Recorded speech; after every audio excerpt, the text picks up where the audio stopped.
Hi students, we have learned that what do you mean by the nutrition, different modes of animal nutrition, heterotrophic nutrition and its types, nutrition in amoeba and other animals, and the nutrition in ruminants in the previous session. I hope you all have understood the topics of these previous sessions. Now in today's session we are going to study about the nutrition in human beings. See, the food that we eat, it's converted into the simpler form inside our body. So, all of you have the question that the food which we eat that goes to in our body, but what actually happens in our body to that food? So, the food which we eat, it converted into the simpler form inside our body, and the process of converting that complex food substance into the simpler absorbable form is known as digestion. Okay, so the part of the body that food travels through from ingestion to digestion. From ingestion means taking of food into our mouth. So from ingestion to digestion, it's called as alimentary canal. See, alimentary canal is a long, muscular and coiled tube which consists of certain parts. Means, in short, I want to tell you that alimentary canal means it starts from the mouth. From mouth to the anus, this whole tube is known as the alimentary canal. Now, the parts of the alimentary canal are mouth. See, the parts of the alimentary canal are mouth, then after mouth, pharynx. After pharynx, it is the esophagus, then stomach, small intestine, large intestine, rectum, and anus. So these all are the parts of the alimentary canal. Now we will see these parts in detail. First, mouth and the oral cavity. Okay, so all of you know that the food which we eat goes in our mouth. Okay, so the process of taking food into the body is called as ingestion. After getting that food into the mouth, then we chew that food with the help of teeth and break it down mechanically to a small pieces. Okay, so these food get grinded by the by our teeth and mixed with the saliva. So what do you mean by the saliva? See, the saliva, it is the juice which is secreted by the salivary glands. Okay, saliva, it is the juice which is secreted by the salivary glands. So that saliva breaks the starch into the simpler sugar in your mouth. So the salivary glands, here glands means glands, this is the organ that secrete certain juices. After mixing that food into the saliva, then it can forms into the simpler sugar and forms the bolus. After forming that bolus can goes into your pharynx section.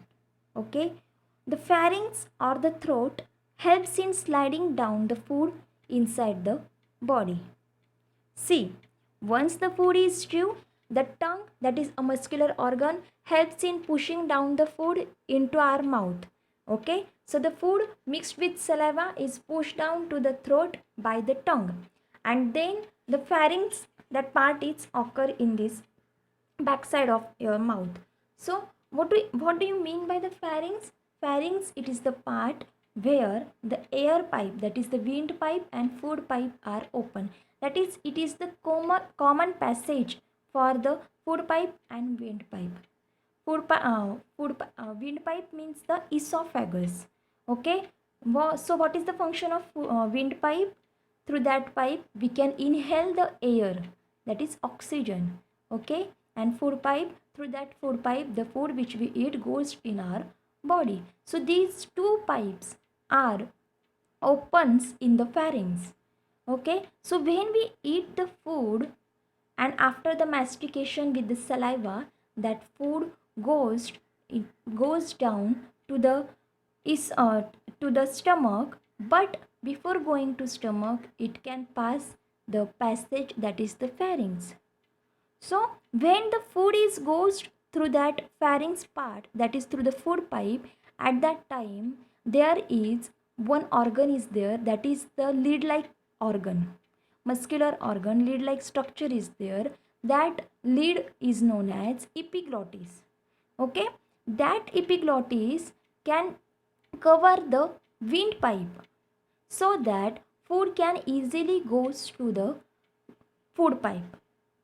Okay, and when we inhale the air, at that time that lid close the food pipe and we can inhale air easily.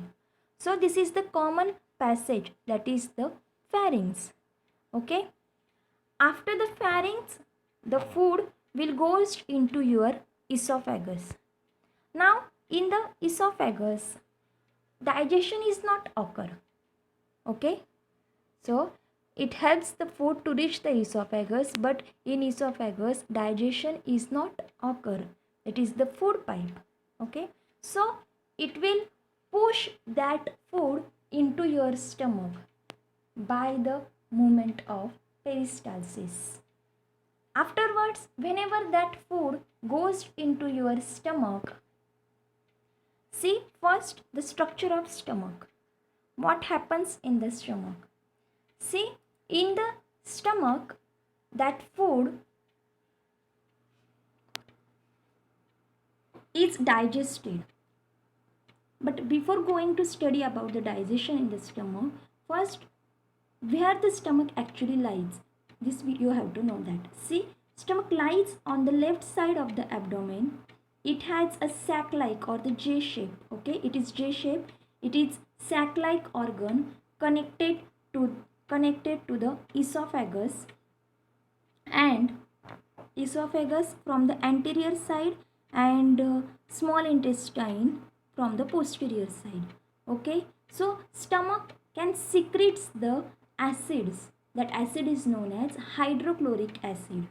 So whenever the food enters in your stomach, at that time that hydrochloric acid can act on that food, and the pathogenic organism or the bacteria or the harmful germs which are present with your food or which are come with your food are get killed by this hydrochloric acid, and the digestion of food will occur continuously. Okay, certain digestive juices are secret over here in your stomach. Okay, so there are certain digestive juices, means they can do the process of digestion, but here the food in this part, the food gets partially digested. What is the function of that digestive juices? Digestive juices break the proteins into the simpler form. Okay, first the hydrochloric acid which is secreted by the stomach can kills the bacteria which enter along the food and helps in the digestion of proteins present in the food. Also, the stomach wall secrete the mucus which protects the inner lining of that stomach from that hydrochloric acid and some digestive juices. So there are three substances are secreted by the stomach, that is hydrochloric acid, mucus and digestive juices. So they all are take part into the digestion of food, but the food gets partially digested, not the food wholly digested in this part. After stomach, that food will goes into our small intestine. See the structure of small intestine. Small intestine, here small intestine, it is the largest portion of the alimentary canal which is narrow than the stomach. Okay, so this large intestine has three main parts: duodenum, jejunum and ileum. Okay, duodenum, jejunum and ileum. So The walls of the small intestine consist of number of folds. See the structure of duodenum and jejunum here. This is small intestine. The first part of the small intestine which is folded over here, it is the duodenum. Then jejunum, and then afterwards the last one is the ileum. Okay. So these are the three parts of the small intestine. Now, in the small intestine, the walls are in folded manner. In number of folds are there in the walls. See this structure, folds of the small intestine. Okay, so the walls of small intestine consist of number of folds through which the absorption actually takes place. Means the food is digested over there also, but the nutrients from that food get absorbed in this section. So the fold increase the surface area and allows for the maximum absorption of the digested food by this intestinal wall. So the absorption of food occurs into the small intestine. See, the small intestine is approximately 20 feet long winding tube which is loosely coiled in the abdomen. Okay, so the juices, that is the liver, which is the largest gland, can release the bile juice. Okay, the liver, which is the largest gland in our body, can release the bile juice, and that bile juice is stored into the gallbladder here. It's stored into the gallbladder. So what is the function of that bile juice? See, the bile juice break the fats into the simpler compounds, so which are easier to be absorbed by the bodies. And the pancreas, it is also the part of that system. Pancreas can secrete the pancreatic juices which can aid the digestion of proteins. That is, due to the secretion of pancreatic juices, that proteins in the food get digested into the amino acid. Okay, so they are also help in the digestion. Now, after the small intestine, the food will goes to the large intestine. Okay, so the small intestine enlarges slightly to form a tubular large intestine. See the structure of large intestine over here. Okay, so water and useful minerals from the food get absorbed through the walls of this large intestine. That means the assimilation occurs in the large intestine.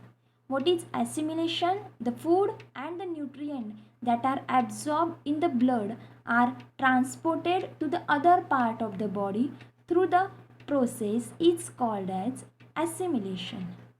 Okay, so the large intestine can absorb this water and some of the nutrients from it, and then the rest of the food, that is the undigested food, will goes to the rectum. Rectum, it is the bag-like structure which ends in the opening called anus. Rectum can store the undigested food as a fecal matter till it is discarded through the anus. And anus, it is the portion through which the undigested food or the fecal matter get thrown out of the body. So this is all about the parts of the alimentary canals in detail. Okay, so after these parts, we have to see the process of actually digestion. Actually, what happens in the digestion process? See, during the process of digestion, organs such as salivary gland, liver, pancreas produces different juices. So these juices perform the different functions in the process of digestion. So the digestive juices can convert complex substances into the simple ones.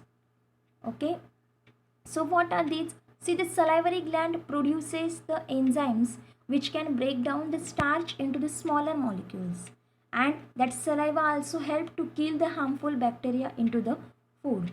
So this is the function of saliva, which is secreted by the salivary gland. Now the liver. The liver can produces the bile. That bile is stored into the gallbladder. Okay. Now after storing that gallbladder, this bile can act or break down the fat into the smaller molecules. Afterwards, there is the organ that is pancreas. Pancreas can secrete the digestive enzymes which can break down the carbohydrates and proteins into their simpler form. So the alimentary canal, this alimentary canal from mouth to anus along with these organs, that is salivary gland, that is this salivary gland, liver, gallbladder and pancreas forms the digestive system. So what actually the occurs in the digestive system? See, the first one is the ingestion. The food is taken in as big or small particles through the mouth. Here saliva breaks down the food while it is being chewed by the teeth. Now food then goes down through the esophagus into the stomach. Then digestion occurs. Digestion involves the breakdown of ingested food into the smaller particles. Now during this process, the complex food molecules are broken down into the simpler molecules so they can be absorbed by the body. So the major part of the digestion takes place in the stomach and small intestine. In these two organs, the food particles are acted by certain organic molecules called as enzymes. That means the enzymes which are secreted by the walls of the stomach and some by the small intestine. After the digestion of that food, absorption occurs. The next procedure is absorption. The digested food, the soluble digested food is absorbed into the tissue during this process. Okay, so this process takes place inside the small intestine from where the soluble food enters the blood. That means the nutrients from that soluble food can enter into our blood and it's carried to the other tissues. So small intestine has the finger-like projection which is also known as the villi, okay, which can help in that absorptions. So the absorption of water takes place in the large intestine. Now the next procedure is assimilation. See, in this process the food which is in the simplest form has been absorbed and is oxidized to release the energy. That means that food react with the oxygen and can release the energy. This energy is required to carry out our various functions of the body. After assimilation, the last procedure is the egestion. The removal of undigested food or the waste matter from the body is called as egestion. So the waste matter from the alimentary canal is discarded through the anus. So this is all about the digestion process.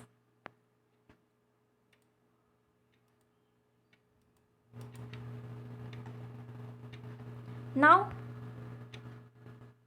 the next one is the different types of teeth. See, in our mouth there are different types of teeth. All of us have two sets of teeth in our lifetime. See, the first one starts to appear at about 6 months of age. Okay, the first set of teeth is appear in about 6 months of our age. So these teeth are called as milk teeth or the temporary teeth. When the milk teeth fall out, the permanent teeth take their places. So an adult human beings, there are 32 teeth in all. So each jaw means the upper jaw and the lower jaw. So each jaw has the 16 teeth. So do all your teeth look alike? See, the question is arise that all the teeth are look alike. See, answer is no, they do not. So there are four types of teeth in our mouth. These four are incisors, canines, premolars and molars. Now we will see these in details. See, what are the incisors? Incisors, there are two pairs of incisors in each jaw. They have the chisel-like end and are meant for cutting and biting. Incisors are the teeth which are used for cutting or biting. Okay, see, these are the teeth, arrangement of teeth. See, the first, these two are the incisors which are chisel-like, which have the chisel-like end, and the function of that teeth is the cutting or the biting. The next one is the canines. See, there is a pair of canines in each jaw. They have pointed ends and are meant for tearing the food. Okay. Canines, after the incisors, there are the canines. So the function of canines is to tear the food. So canines are well developed into the carnivorous, because that carnivorous when eat any animals, so they can tear that animals easily. Okay. The next one, next to the canines, there are the premolars. So there are two pairs of premolars in each jaw. They are bigger than the incisors and canines and flattened on the top. So there are four premolars, each on the upper and lower jaw, two on either sides. So the surface of the premolar has small humps which facilitate the grinding and mastication of the food. Okay, so grinding and mastication of food occurs with the help of these premolars. Now, after the premolars, there are the molars. There are three pairs of molars in each jaw. That is, we have 12 molars. They are used to chew the food. Okay, so molars are also flattened on their top sides. You know that carnivore, it is the animal that eat the flesh. Okay, so they have highly developed the canines to tear off that flesh easily, and their sharp incisors help to grab the prey, and powerful molars and premolars can slice through the flesh and that bones. On the other hand, in case of herbivores, have the different types of teeth, as they are used to plant based diet only. Okay, herbivores depend upon the plant based diet, so they have the different types of teeth. They have the incisor only in the lower jaw. While feeding, this herbivorous animal grinds the plant by moving its jaw in a circular motion. So in case of suppose in case of most of the rodents are the herbivorous, so their molars are broad and flat with ridge for the grinding. So they have long chisel-like incisors for gnawing grass and twig. So you might have seen the long beautiful tusk of an elephant. So they are actually the elephant's incisor teeth. Okay, these are the incisors teeth of that elephant. So the dentition seen in humans is adapted to the omnivorous diet. Okay, see the figure. Thus, we have developed all the four types of teeth. They fit together to give a neat bite at the front side of the mouth and efficient chewing system at the back. So we get the taste of the food using our tongue, because our tongue contains certain numerous taste buds to sense whether a type of food is sweet, sour, bitter or hot. Okay, so this is all about the mouth and the part of mouth, that is the tongue. The total number of teeth which are present in an organism is termed as dentition. See, what do you mean by the dentition? The total number of teeth which are present in an organism is known as dentition. So this dentition can also be represented by the dental formula, which gives the number of teeth in one half of the jaw. Okay, that is that is incisor is to canine, is to premolar, is to molar. So the dental formula of adult man is 2:1:2:3. That is, 2 are the incisor, 1 is the canine, again 2 are the premolar and 3 are the molars. So this is all about the mouth.